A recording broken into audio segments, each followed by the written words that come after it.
Hyper यूरिसेमिया या blood में uric acid ज़्यादा होना एक काफ़ी कॉमन प्रॉब्लम है। आज हम बात करेंगे कौन कौन से तरीकों से ब्लड में यूरिक एसिड लेवल को आप कम कर सकते हो, कौन कौन सी चीज़ें आपकी मदद करेंगी जिससे आपको गाउट का प्रॉब्लम नहीं हो और यूरिक एसिड से रिलेटेड किडनी स्टोन्स का भी जो प्रॉब्लम होता है वो भी ना हो। इस बारे में बात करेंगे।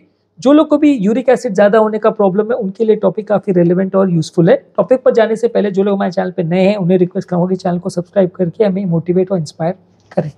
सबसे पहला और इजी टिप है, अगर आपको यूरिक एसिड ज़्यादा होने का प्रॉब्लम है तो आपको पानी ज़्यादा से ज़्यादा मात्रा में पीना है। ये ज़्यादा पानी अगर आप पीते हो तो बॉडी के जो खराब यूरिक एसिड है उसको फ्लश आउट करने में मदद करता है। जितना ये यूरिक एसिड एक्सेस अगर बॉडी में बन भी रहा है तो भी आपको दिन भर में 2 से 3 लीटर पानी पीना है ताकि ये यूरिक एसिड पेशाब के रास्ते निकल जाए, किडनी में भी पथरी ना करे और बॉडी में भी जमा ना हो।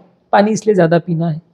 नेक्स्ट है अल्कोहल नहीं लेना है, अल्कोहल को बंद करना है। अगर आप बियर खासकर अगर ज़्यादा मात्रा में ले रहे हैं तो उसमें यूरिक एसिड ज़्यादा बनने के चांसेस ज़्यादा हैं। तो जो लोग को भी अल्कोहल का आदत है उनको अगर गाउट का प्रॉब्लम है या हाइपर यूरिसेमिया का प्रॉब्लम है तो अल्कोहल को बने इतना कम रखना है या बंद ही कर दें तो ज़्यादा अच्छा है। खासकर बियर को अवॉइड करें। नेक्स्ट है प्यूरिन रिच फूड, जैसे कि रेड मीट है, ऑर्गन मीट है, सी फूड्स है। ये सारी चीज़ों में प्यूरिन कंटेंट ज़्यादा होता है। खासकर एनिमल प्यूरिन जो है वो ज़्यादा गाउट के लिए रिस्पॉन्सिबल है। इसके अलावा कुछ वेजिटेबल प्यूरिन है जैसे कि मशरूम और एस्पैरागस है। ये सारी चीज़ों को भी आपको जहाँ तक पॉसिबल हो कम रखना है। इन सारी चीज़ों से आपका गाउट का प्रॉब्लम बढ़ जाएगा, तो आपको जहाँ तक पॉसिबल है इस तरह की चीज़ों को अवॉइड करना है। इसके अलावा डेयरी प्रोडक्ट्स भी अगर आप ले रहे हैं, दूध वगैरह भी आप ले रहे हैं, दही ले रहे हैं, चीज़ ले रहे हैं, तो वो बिल्कुल लो फैट होना चाहिए। ज़्यादा फैट कंटेनिंग अगर आप डेयरी प्रोडक्ट्स लेते हैं तो इससे गाउट का रिस्क बढ़ जाता है। लो फैट डेयरी प्रोडक्ट्स अगर आप लेते हैं तो जर्नल ऑफ रूमेटोलॉजी में एक आर्टिकल पब्लिश हुआ था जिसने ये शो किया था कि लो फैट डेयरी प्रोडक्ट्स अगर आप लेते हैं तो गाउट का रिस्क कम हो जाता है, हाइपर यूरिसेमिया का रिस्क कम हो जाता है। नेक्स्ट इंपॉर्टेंट चीज़ है कि कोई भी शुगर कंटेनिंग ड्रिंक आपको नहीं लेना है। जिन लोगों को भी गाउट का या यूरिक एसिड का प्रॉब्लम है उनको बहुत ज़्यादा मीठी चीज़ या शुगर कंटेनिंग कोई भी अगर द्रव्य है या तरल पदार्थ है या पेय पदार्थ है वो नहीं लेना है। जैसे कि सोडा है, कोल्ड ड्रिंक्स है, फ्रूट जूसेस वगैरह में भी बहुत ज़्यादा शुगर रहते हैं। तो कोई भी चीज़ में अगर आप शुगर ज़्यादा लेते हैं तो वो आपको नुकसान करेगा। जितना ज़्यादा बॉडी में शुगर जाएगा वो हाइपर यूरिसेमिया को बढ़ाने में आपके लिए नुकसानदायक होगा। शुगर को कट डाउन करना है, शुगर कंटेनिंग ड्रिंक्स नहीं लेने हैं। इसके अलावा चेरीज़ ज़्यादा लीजिए। चेरी में कुछ एंटी इन्फ्लेमेटरी प्रॉपर्टी होती है जो यूरिक एसिड लेवल को कम करने में मदद करती है। एक स्टडी पब्लिश हुई थी जर्नल ऑफ न्यूट्रिशन में जिसने ये शो किया था कि 4 दिन तक लगभग डेली अगर चेरीज़ को खाते हैं तो बॉडी का यूरिक एसिड लेवल 15% तक कम हो सकता है। तो चेरीज़ अगर आप ज़्यादा मात्रा में ले तो अच्छा है। इसके अलावा गाउट का प्रॉब्लम है उनको विटामिन सी ज़्यादा मात्रा में लेना चाहिए। विटामिन सी अगर मीडियम लेवल में लेते हैं जैसे कि नींबू में होता है, ऑरेंज में होता है, स्ट्रॉबेरीज वगैरह में होता है तो ये बॉडी के यूरिक एसिड लेवल को कम करने में मदद करता है। विटामिन सी अगर आप ज़्यादा मात्रा में लेते हो तो ये यूरेट क्रिस्टल्स को डिपॉजिट होने नहीं देता है और यूरिक एसिड जो ब्लड में है उसको डीजनरेट करने में मदद करता है। तो विटामिन सी वाले प्रोडक्ट्स आपको ज़्यादा लेने हैं। इसके अलावा कैफीन वाले ड्रिंक्स भी नहीं लेने हैं। चाय, कॉफ़ी और कुछ एनर्जी ड्रिंक्स जैसे रेड बुल वगैरह है इसमें कैफीन कंटेंट ज़्यादा होता है। तो जिन लोग को भी यूरिक एसिड ज़्यादा होने का प्रॉब्लम है उनको चाय, कॉफ़ी बने जितना कम रखना है और एनर्जी ड्रिंक्स जैसे रेड बुल वगैरह उसको जहाँ तक पॉसिबल है अवॉइड करिए। जिन लोगों को भी वजन ज़्यादा होने का प्रॉब्लम है, अगर यूरिक एसिड ज़्यादा है तो आपको वजन लूज़ करना है। जितना बने आपका बॉडी वेट नॉर्मल मेंटेन करना चाहिए। वजन अगर आपका ज़्यादा है तो गाउट का प्रॉब्लम आपको ज़्यादा होगा। तो आपको जहाँ तक पॉसिबल है नॉर्मल बॉडी वेट मेंटेन करना है, हेल्दी बॉडी वेट मेंटेन करना है।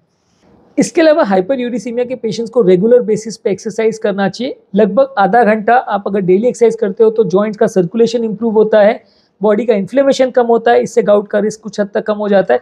एटलीस्ट 30 मिनट एक्सरसाइज आपको डेली करना है। हफ्ते में 5 से 6 दिन डेली आप करें एक्सरसाइज तो ज़्यादा अच्छा है।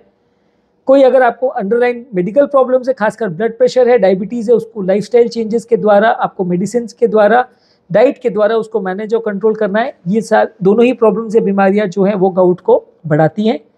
गाउट में यूरिक एसिड लेवल्स ब्लड में अगर ज़्यादा है तो उसको कम करने के लिए आपको मेडिसिन लेने की ज़रूरत है, पर ये मेडिसिन थोड़ी टॉक्सिक होती है इसलिए इसको डॉक्टर के साथ डिस्कस करके ही प्रॉपर लीजिए।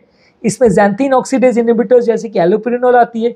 यूरिक एसिड को ब्लड से निकालने वाली दवा यानी यूरिन में निकालने वाली दवा जैसे यूरिकोसूरिक एंजाइम्स या मेडिसिन आती हैं।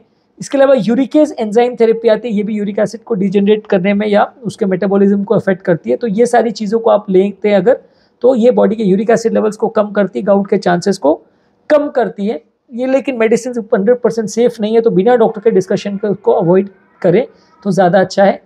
वजन को कम करने के लिए फास्टिंग या क्रैश डाइट्स मत करिए। अगर आपको वजन कम करना है तो बैलेंस डाइट करिए, रेगुलर एक्सरसाइज करिए, प्रॉपर डाइट को मेंटेन करिए, उससे वजन कम करेंगे तो ज़्यादा अच्छा है।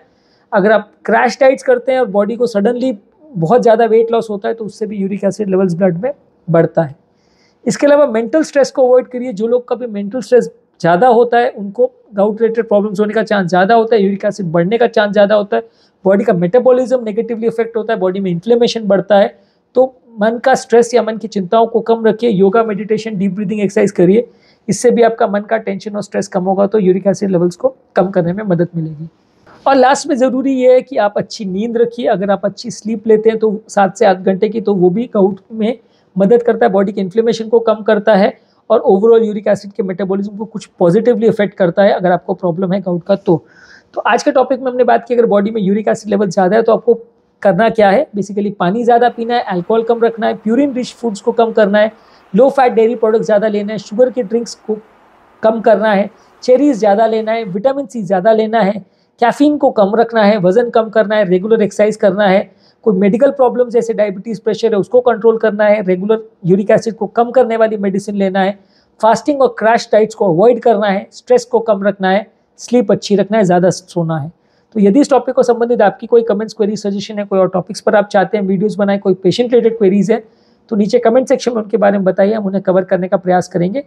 अंत में मैं डॉक्टर नवीन अग्रवाल तहे दिल से आपका शुक्रिया अदा करूँगा कि आपने इस टॉपिक को एंड तक देखा। जो लोग हमारे चैनल पर नए हैं उन्हें रिक्वेस्ट करूँगा कि चैनल को सब्सक्राइब करके हमें मोटिवेट और इंस्पायर करें।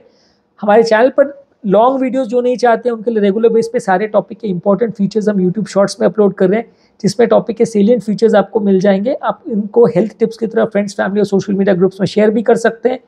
टॉपिक ढूंढने में दिक्कत नहीं है, इसलिए सारे चैनल को हमने प्लेलिस्ट में डिवाइड किया है अलग अलग टॉपिक के हिसाब से।